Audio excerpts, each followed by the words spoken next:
Tengan todos muy buenas tardes.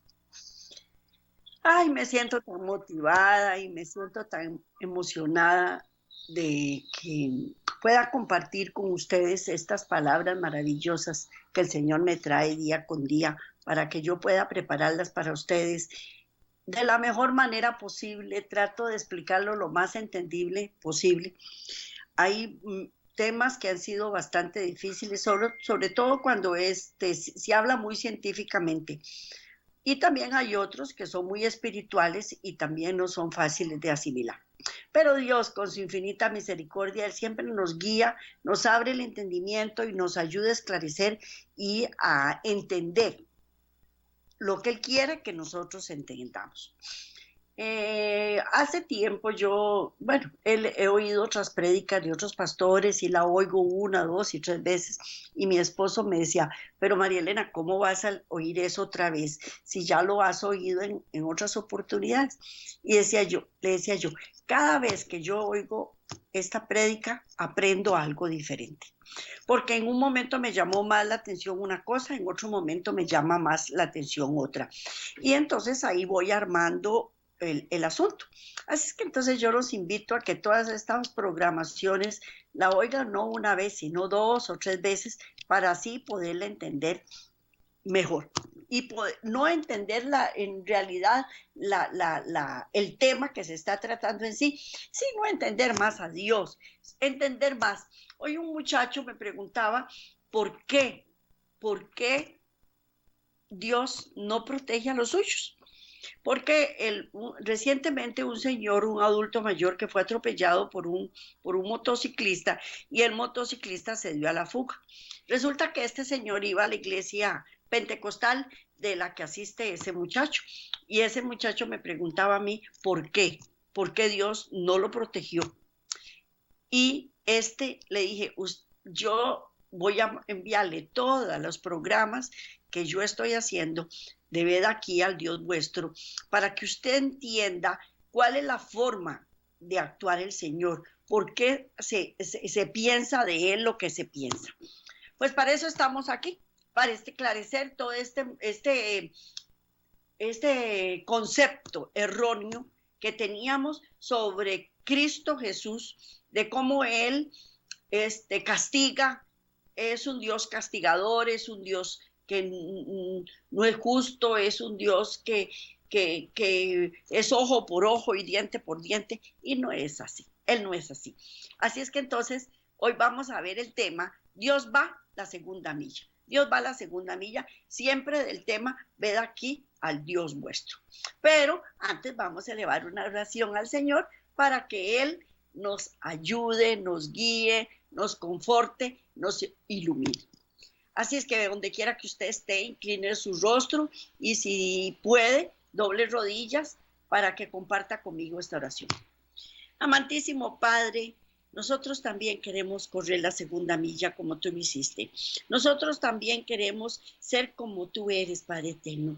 Y por eso estamos aprendiendo día con día más sobre tu carácter, para que podamos esclarecer, para que podamos aprender más de ti, para que nos guíes, nos ayudes, nos ilumines, nos fortifiques y entendamos que eres un Dios maravilloso, tardo para la ira y grande en misericordia, que tienes misericordia de quien quieres tener misericordia y nos proteges y nos guardas y prometiste estar con nosotros hasta el fin.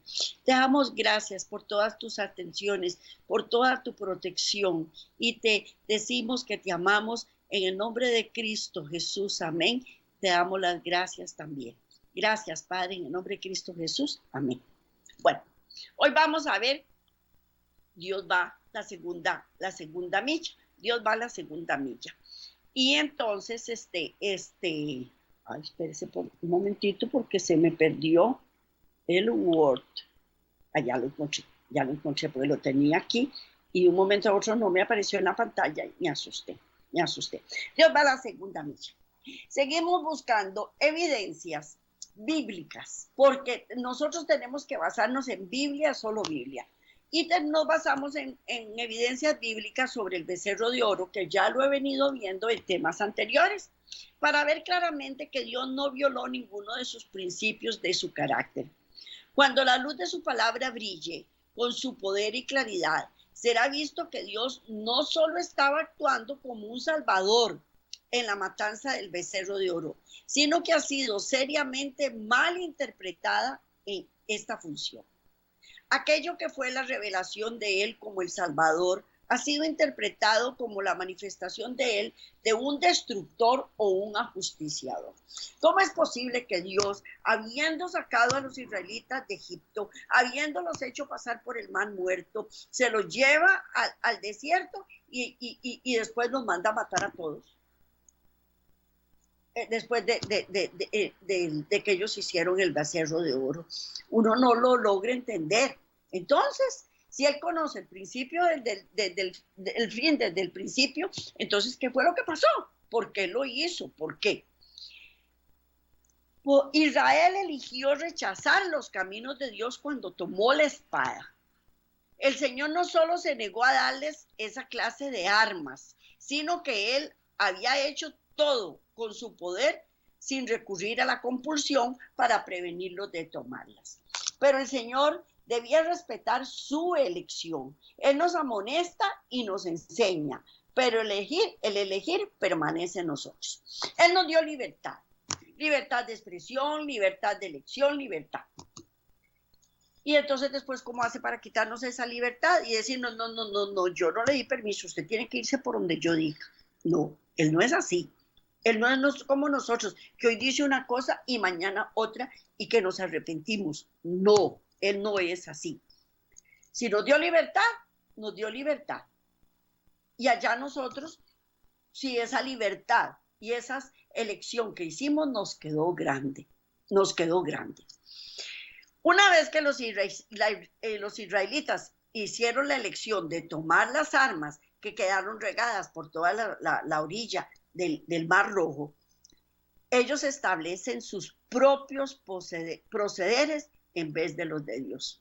Cuando uno toma el camino equivocado, le está diciendo a Dios, lo que usted me está indicando a mí no me gusta, a mí no me sirve, eso no es lo que yo quiero, yo me voy a ir, perdóneme lo que le voy a decir, pero me voy a ir por donde me dé la gana.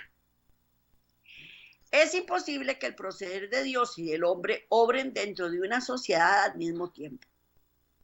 Al decidir los métodos divinos, no pudieron ser usados para tratar la rebelión en el Sinaí. Así, lo sucedido no fue orden de Dios. Él no les ordenó, tomen las espadas y llévensela, porque todo ese armamento lo van a necesitar. No, fue la aplicación de los procederes que Israel ya había instituido al agregar la espada a su modo de vivir.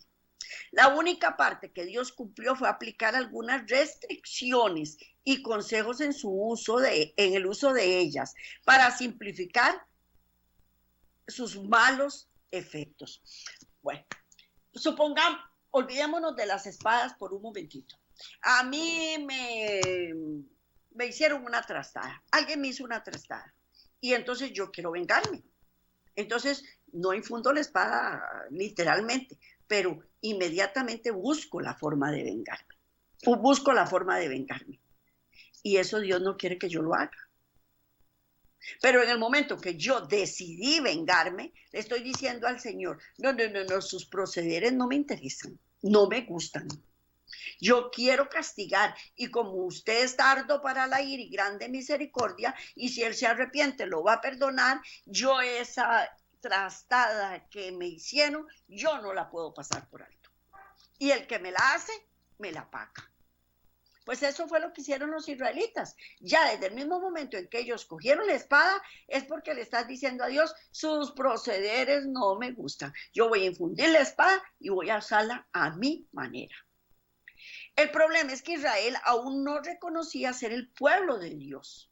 Si Dios era todavía su líder y de esa posición les ordenó ajusticiar a los rebeldes, entonces él fue el responsable de la matanza.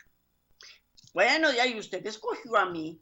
Como decimos nosotros normalmente cuando estamos en pareja con alguien. Usted me escogió y usted me aceptó como yo quería, como yo era. Ahora me tiene que soportar, porque yo soy así y yo no voy a cambiar. No, las cosas no son así. Uno tiene que cambiar, uno tiene que mejorar. Y eso fue lo que Israel estaba diciendo. Ay, ¿para qué me sacó de Egipto? ¿Para qué me sacó de Egipto? ¿Para qué? Ya yo voy a infundar el arma y voy a hacer una matanza. Y usted sabía que nosotros éramos así. Si este razonamiento es correcto, entonces se concluye que esta era la única solución divinamente instituida para el problema. La rebelión, por tanto, ha de ser vencida por la fuerza. Si Dios me escogió así y me tiene que aceptar así, yo voy a hacer lo que yo quiera y voy a aplicar la fuerza para vencer la rebelión. Primero, la verdad de que Israel fue el pueblo de Dios solo hasta donde ellos le permitieron ser su soberano, y eso es pasado por alto. Ellos aceptaron el soberano para que lo sacara de la esclavitud de Egipto.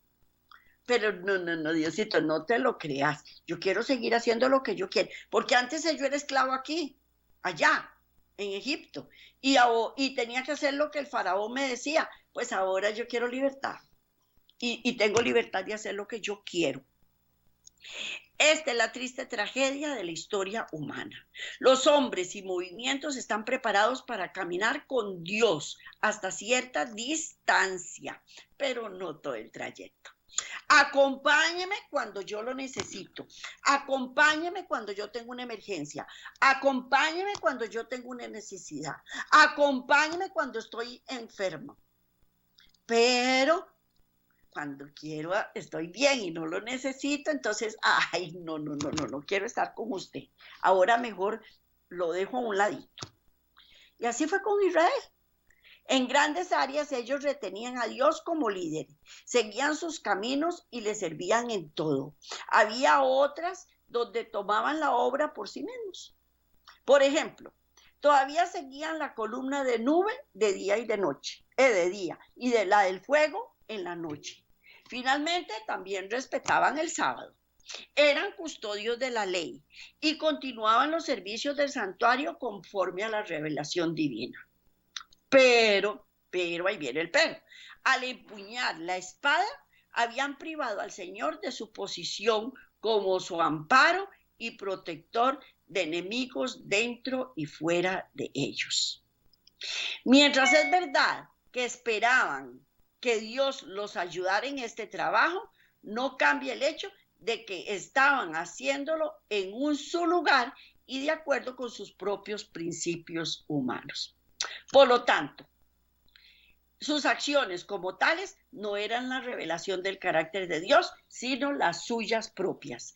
Era la manifestación de la consecuencia de tan perversa incredulidad que los guiaba a tener más confianza en su propio poder para protegerse a sí mismos que en el de Dios. Israel siempre esperó un Dios guerrero. Él siempre esperó un Dios guerrero que por la fuerza sometiera a Babilonia, que por la fuerza sometiera a Egipto y que por la fuerza sometiera a todos los que le hacían mal. Eso era lo que ellos querían. Pero con todo, Dios hizo en esta esfera donde los israelitas habían tomado el trabajo por sí mismos, puesto que su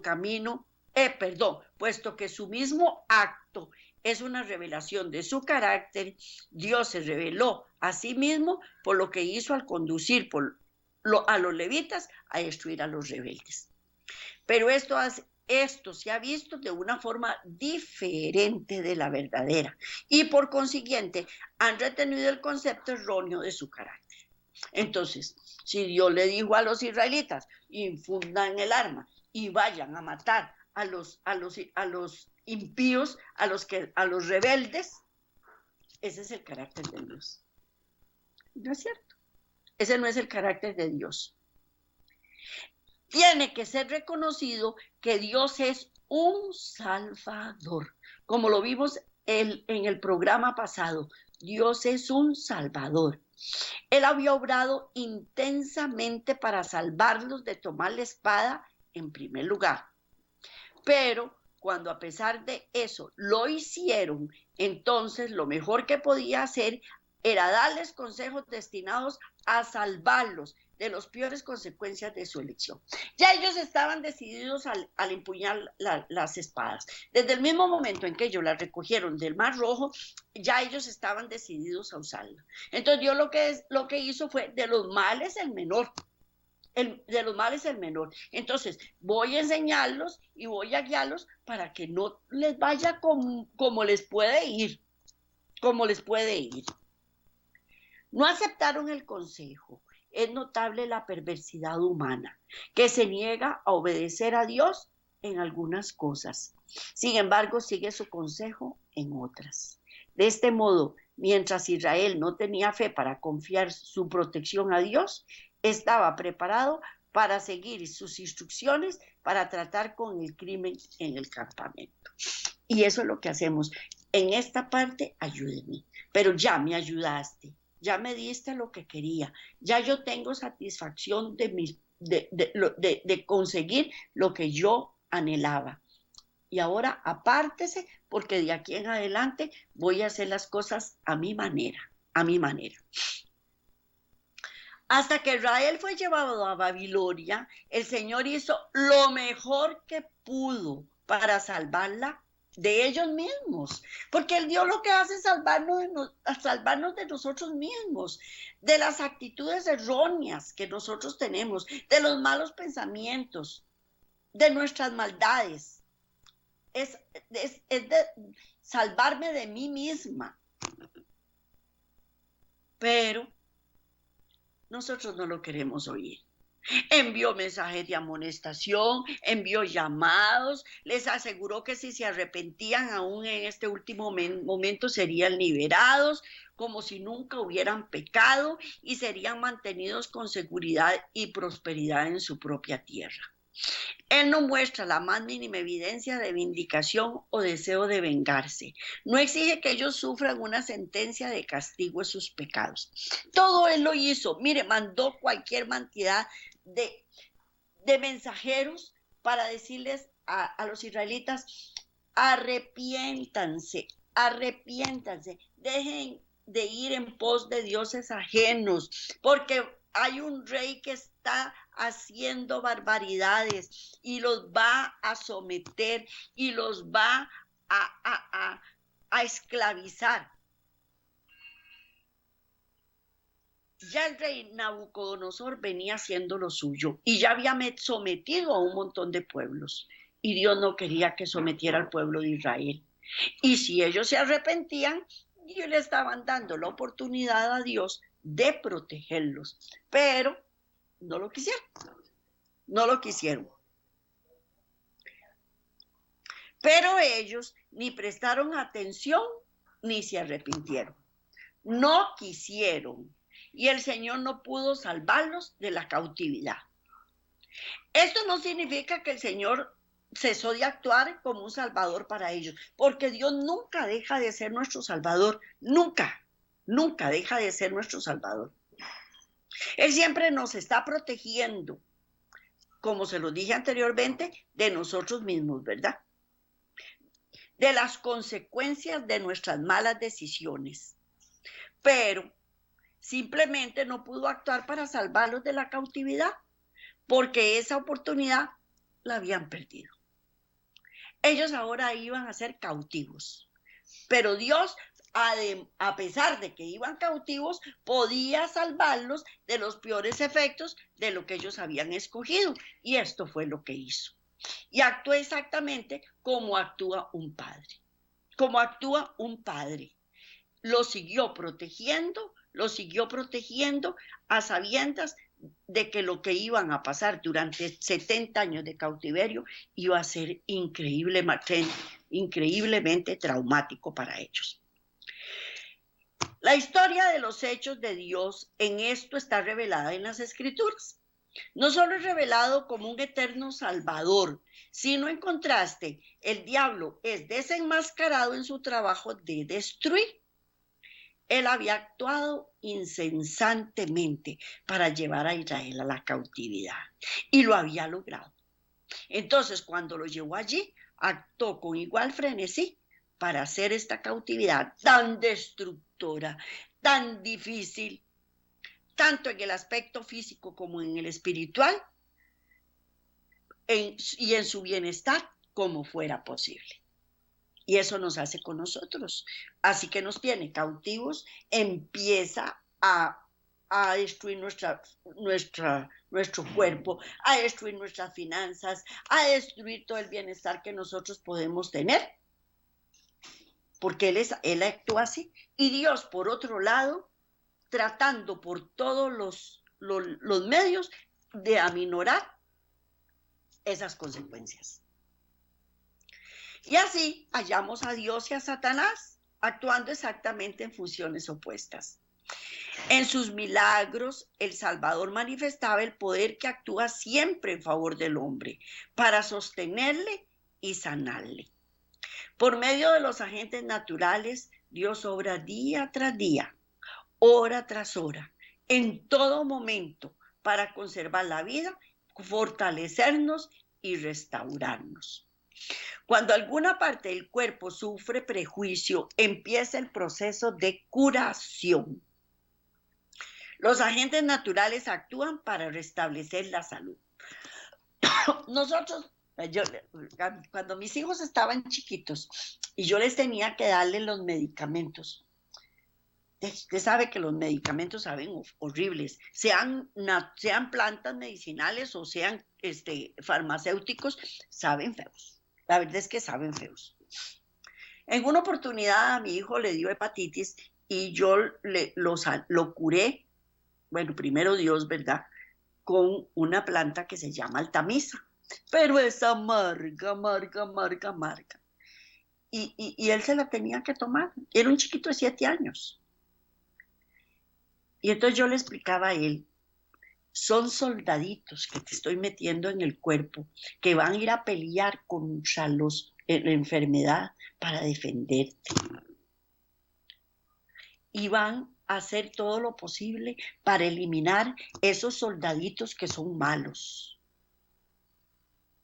Entonces él se tomaba el medicamento, el tecito ese, se lo tomaba para tener esos soldados fuertes y valientes que fueran a pelear y guerrear contra los soldados malos. Y esos son los agentes naturales que actúan para restablecer la salud. ¿Y quién los da? Dios. Él es el que los da. Y nosotros ni cuenta nos damos. Nosotros ni cuenta nos damos. ¿Cuántos virus entran en nuestro organismo que entraron, salieron sin dejar huella? Y gracias a Dios que nos dio esos agentes naturales que actúan para restablecer la salud.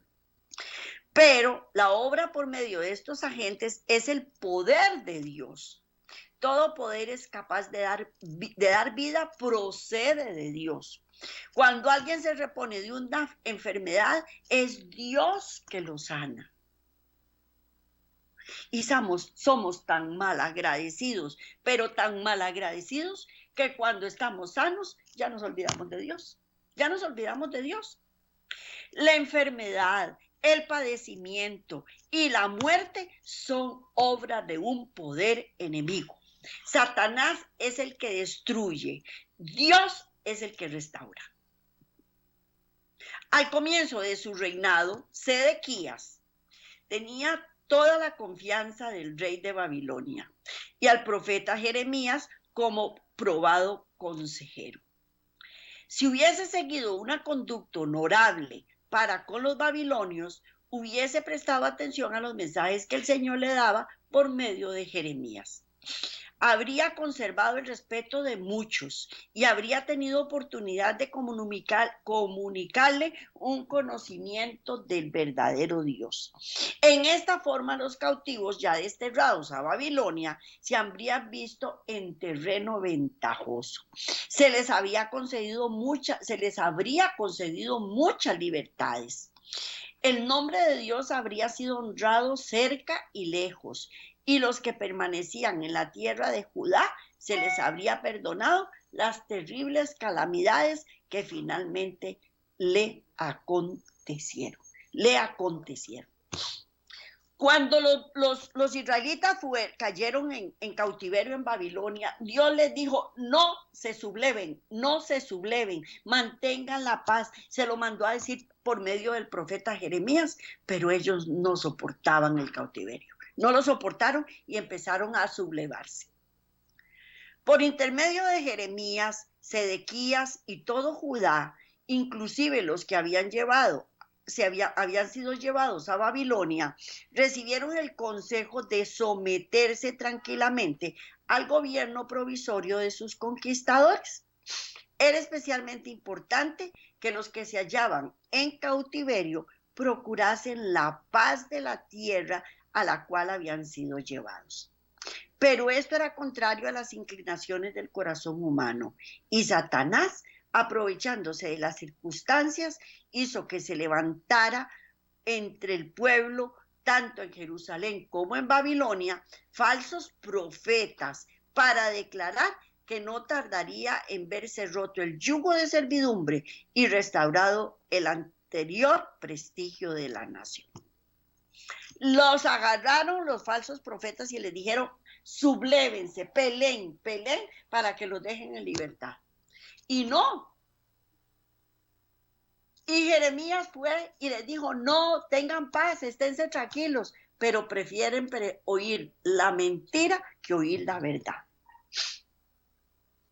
Si el rey y los desterrados hubiesen prestado oídos a profecías tan halagüeñas, habrían dado pasos fatales, frustrando los misericordiosos designios de Dios en su favor. Para evitar que se produjese una insurrección o sus intensos dolores siguientes, el Señor ordenó a Jeremías que hiciese frente a la crisis sin demora alguna y que advirtiese al rey de Judá cuáles serían los resultados seguros de la rebelión. Y vamos a leer Jeremías 29:8. Jeremías 29:8, que dice así.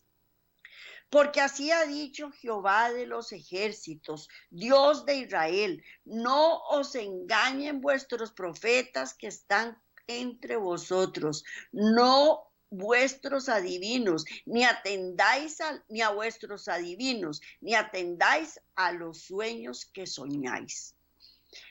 ¿Qué estaba diciendo? No les crea a los profetas, ni a los adivinos, ni a los sueños que tengan. No los crean, no los crean. Y mencionó también en relación con esto el propósito que tenía el Señor de restaurar a Israel al fin de los 70 años de cautiverio predichos por sus mensajeros. Y vamos a leer ahora Jeremías 29 del 5 al 7, que dice así.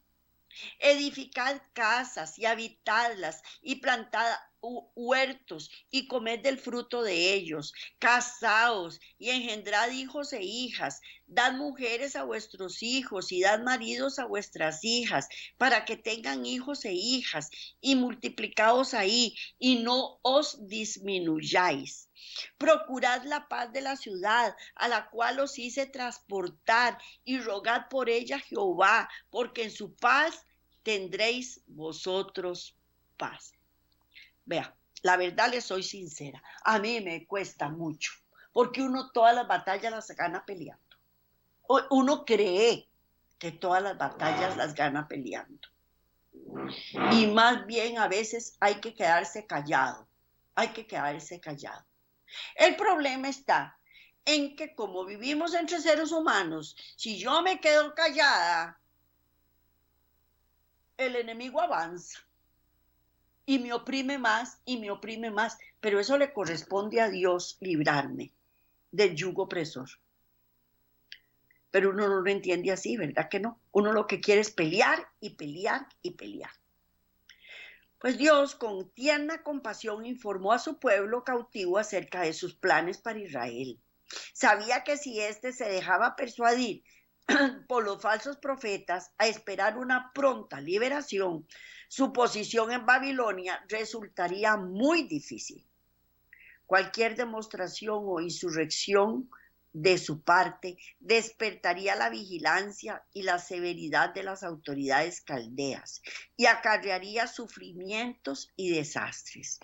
Él deseaba que se sometiesen a su suerte e hiciesen tan placentera como fuera posible su servidumbre, de manera que el consejo que les dio fue lo que les acaba de leer: que hicieran casas, que se casaran, que tuvieran hijos, que no había ningún problema, o sea, que disfrutaran estando en cautiverio. Pero los israelitas se habían conducido a sí mismos a la sujeción de los babilonios. Satanás se alegró, era lo que deseaba. Pero esto no era todo lo que había resuelto traer sobre ellos. Él planeó su total sometimiento y exterminación a fin de que no hubiera posibilidad de la aparición de la simiente real, Cristo Jesús. Él siempre quiso matar a todos los israelitas para que no naciera Cristo Jesús. Y esto no iba a ser diferente, no iba a ser diferente.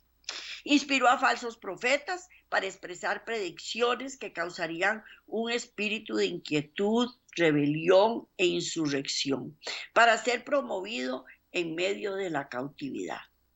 Esto solo podía enfurecer al rey de Babilonia, y particularmente para él, que había extendido misericordia a aquellos bajo su real y engrandecido dominio. Él naturalmente esperaría una reacción de gratitud de los que había tratado bien. Pero cuando devolvieron solo conspiración, rebelión y lucha a cambio de las cosas buenas que les había ofrecido, fue alzado en ira. Fue dejado sin más alternativa que tratarlos ásperamente. Y eso era lo que Dios les quería evitar, porque a pesar de ser tan, perdónenme lo que les voy a decir, mal avanzados, Dios todavía los estaba protegiendo.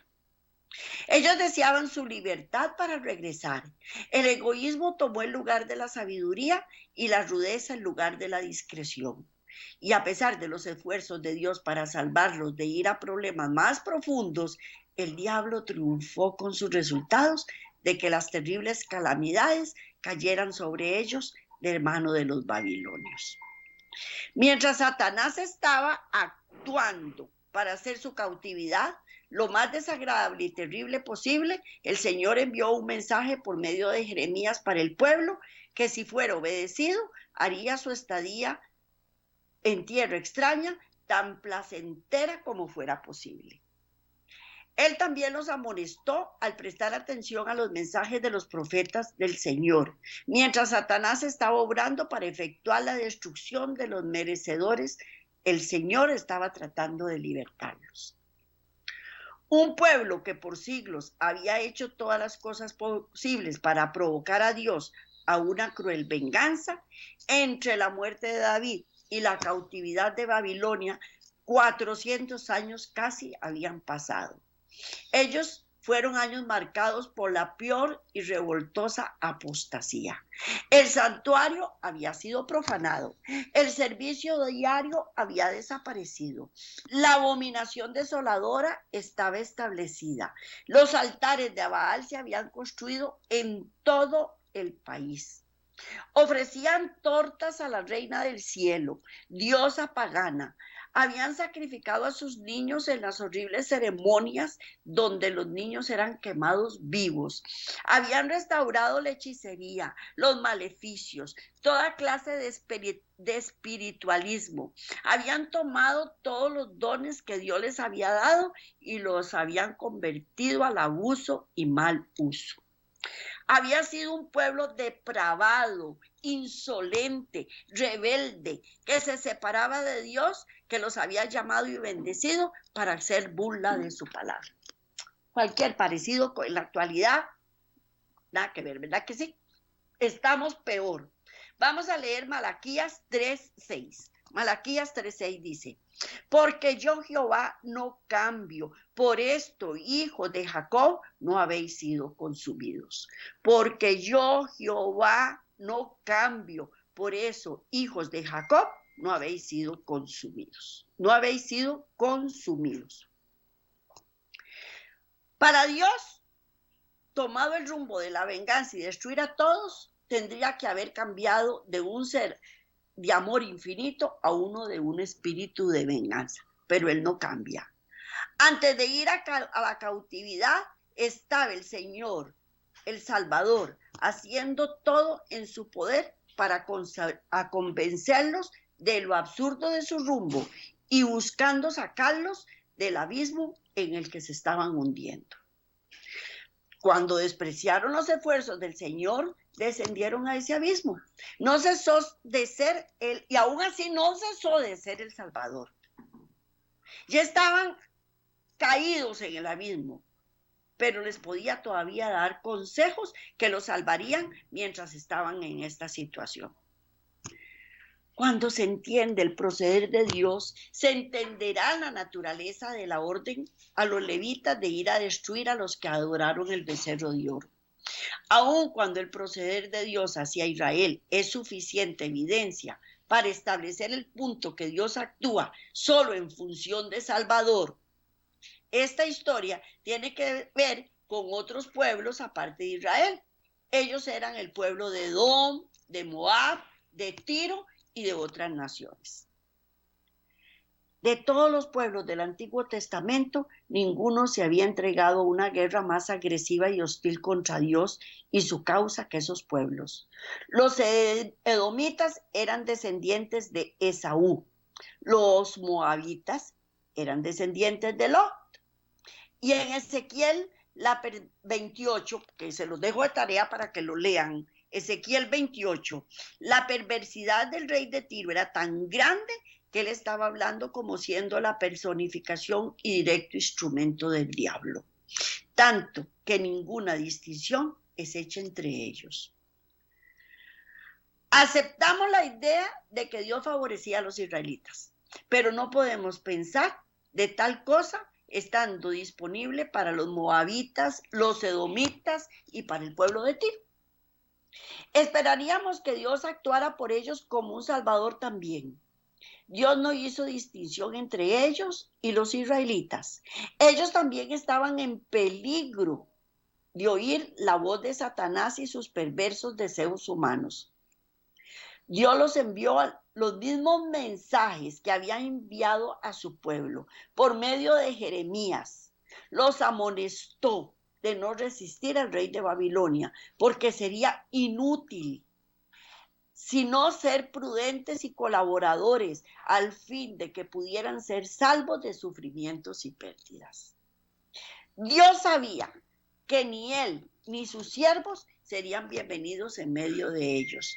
Pero cuando visitaron al rey de Judá para discutir las posibilidades de unir fuerzas contra Nabucodonosor, entonces se colocaron donde el Señor podía darles su mensaje. Y Dios aprovechó la oportunidad para extender su mano para salvarlo. Y vamos a leer Jeremías 27,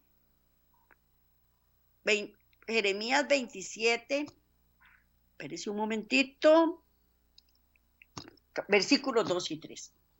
Jehová me ha dicho así: hazte coyundas y yugos y ponlos sobre tu cuello y envíalos al rey de Edom, al rey de Moab y al rey de los hijos de Amón y al rey de Tiro y al rey de Sidón por mano de los mensajeros que vienen a Jerusalén a Sedequías, rey de Judá. Rey de Judá. Él también protegía a los moabitas, él también protegía a todos, porque él es protector de todos. Desde el principio Jeremías siguió una conducta consecuente al aconsejar que los judíos se sometieran a los babilonios. Este consejo no solo fue dado a Judá, sino a muchas de las naciones circundantes. Durante la primera parte del reinado de Sedequías visitaron al rey de Judá, embajadores de Edom, Moab y Tiro y a otras naciones para saber si a su juicio el momento era oportuno para una rebelión concertada y si él se uniría con ellos para pelear contra el rey de Babilonia. Mientras estos embajadores esperaban la respuesta, llegó esta palabra del Señor a Jeremías, que se las acaba de leer: hazte coyundas y yugos y ponlos sobre tu cuello, etcétera, etcétera, etcétera. Eso es lo que Dios no quería. Dios no quería que se sublevaran, porque él sabía que les iba a ir peor, peor. Se ordenó a Jeremías que diese a los embajadores instrucciones para que informasen a sus príncipes de que Dios los había entregado en las manos de Nabucodonosor, rey de Babilonia, y que le servían a él y a su hijo y al hijo de su hijo, hasta que llegase también el tiempo de su misma tierra. Además, se indicó a los embajadores que declarasen a sus príncipes que si se negaban a servir al rey de Babilonia, serían castigados con espada, con hambre, con pestilencia, hasta que fueran consumidos. Se les recomendó que se apartasen de las falsas enseñanzas de profetas, que los aconsejaran de otra manera. Y el Señor declaró. Vamos a leer Jeremías 27 del 8 al 11. Jeremías 27 del 8 al 11. Primero leemos el 8 y el 9.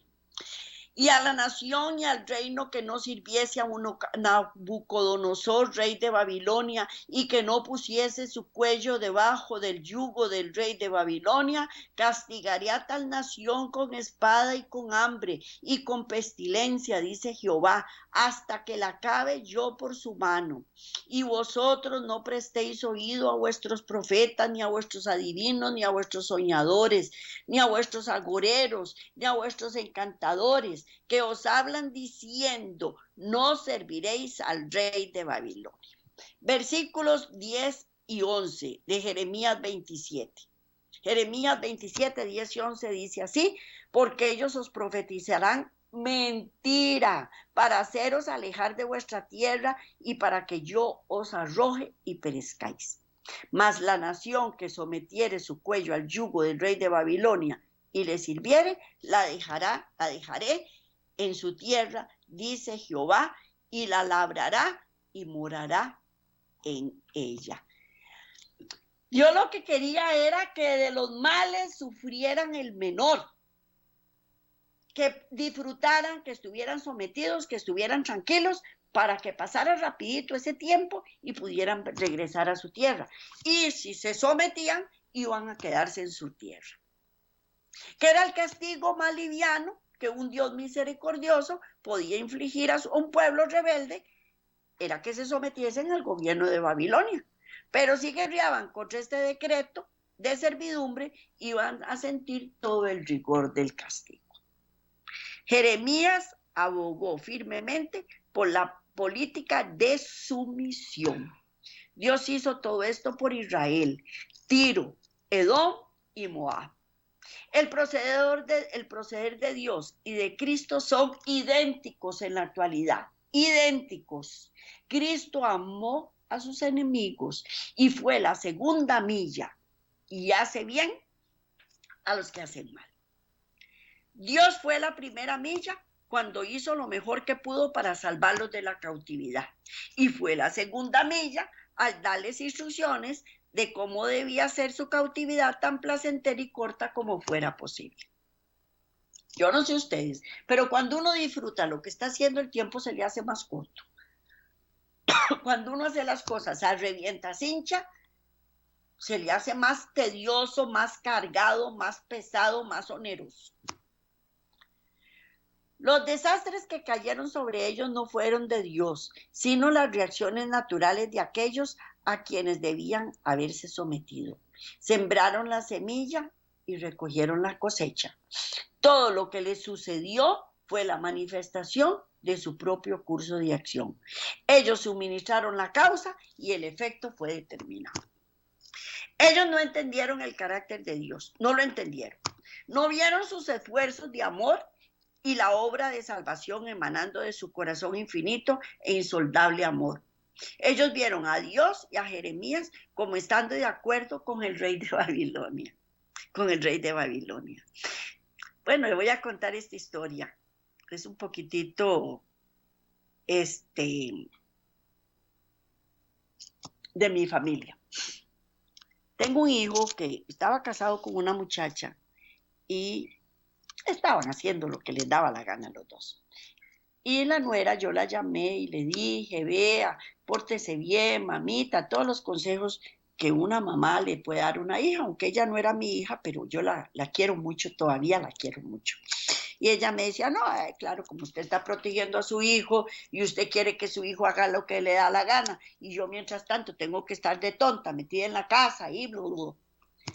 Pasaron los años y la muchacha maduró y un día llegó y me dijo, ¿qué razón tenía usted?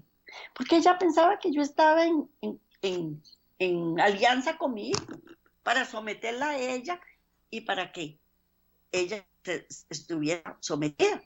Y no, no, no, yo la quería, lo que quería era salvarse de todo lo que salvarla de todo lo que le pudiera pasar. Y esto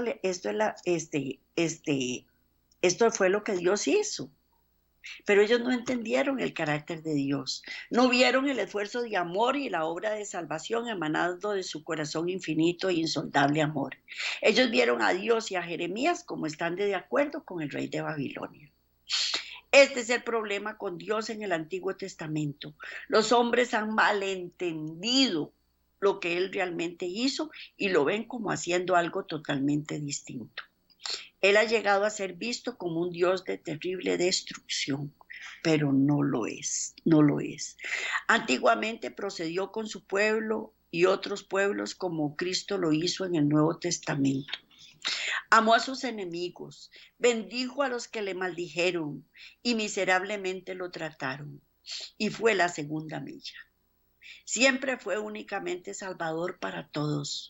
Cuando la destrucción vino sobre ellos, era porque habían rechazado sus esfuerzos de salvarlos, no dejando ninguna posibilidad. De este modo, nunca decidió sus castigos, ni usó personalmente su poder para administrarlo. Uno mismo se castiga, uno mismo se castiga. Ahora que este principio del trabajo de Dios ha sido visto en la experiencia de Jeremías como el último rey de Judá y los embajadores de otras naciones, no debe haber más dificultad para ver lo que realmente el Señor hizo allá en los días del becerro de oro. Dios fue en esta situación la segunda milla, que en la cautividad de Babilonia. Pero mientras que los hijos de Israel y las otras naciones no aceptaron el consejo de Dios durante la segunda milla, los israelitas en el monte de Sinaí lo hicieron.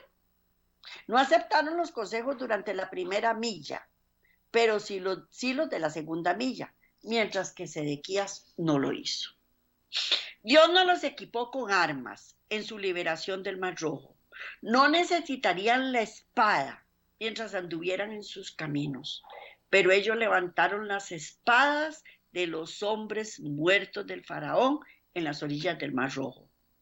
Ellos habían sido un pueblo desarmado, pero inmediatamente se dio una lucha encarnizada en combate físico contra los amalecitas. Espada contra espada, lanza contra lanza. Cuando hicieron esto, sustituyeron los caminos de Dios por los de ellos. Dios no obra de esta manera. Su proceder es tan perfecto que no requiere provisión para el fracaso. Sus principios nunca han sido defectuosos, pero el hombre no admite los planes de Dios, reemplazando sus perfectas leyes, desplazando sus perfectas leyes con las destructoras. El esfuerzo de Dios para salvar es visto como destrucción, como destructor. Dios pudo no seguir caminando con ellos, argumentando que había dado todas las cosas, incluyendo advertencias y dejándolos a su propia suerte. Si los israelitas hubieran elegido ir totalmente por su propio camino, Dios no hubiera tenido otra alternativa que dejarlos con todas sus consecuencias. Ellos aceptaron la institución del sábado, el servicio del santuario, la dirección general de Dios, la provisión del pan diario y aún sus consejos de cómo usar mejor la espada. Había un lugar donde todavía podía bendecirlos y sanarlos. Él nunca, nunca, nunca nos abandona. Es el hombre quien lo deja y lo abandona. Dios es separado de la humanidad porque los hombres se apartan de él. Dios podía ignorar sus pecados, pero él no puede hacer esto. Ignorarlo es saber que no hay solución.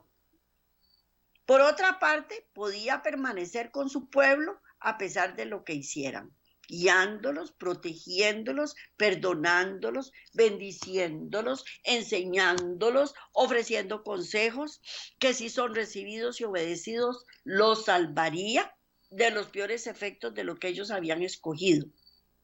Pero esto los guiaba a ver su propio curso de acción y regresar a los caminos del Señor. Y esto fue lo que hizo en el incidente del becerro de oro. Y en la conquista de Canaán, los dejó establecer sus propios códigos y Dios los dejó que los tuvieran. Esto es amor, devolver bien por mal e ir la segunda milla. Eso es amor. Pero cuando nosotros actuamos y queremos actuar como Dios y vamos la segunda milla por amor, la gente piensa que puede aprovecharse de uno. Y como nosotros actuamos así humanamente, nosotros pensamos así como Dios, como si Él fuera un ser humano. Pero sus pensamientos no son mis pensamientos, ni mis caminos sus caminos. Así es que tenemos que aprender a tener la mente de Cristo y a pensar que si Él nos está salvando, que si Él nos está mandando emisarios para que nos salven, para que nos aconsejen, para que nos guíen, tenemos que aceptar estos mensajes y dejar nuestra vana manera de vivir. Pero mientras no dejemos nuestra vana manera de vivir, seguimos llevando pan. Y hay que ir la segunda milla. Este es el tema de hoy. Bendiciones para todos. Los espero de hoy en 8 si Dios me permite y tengan una feliz semana.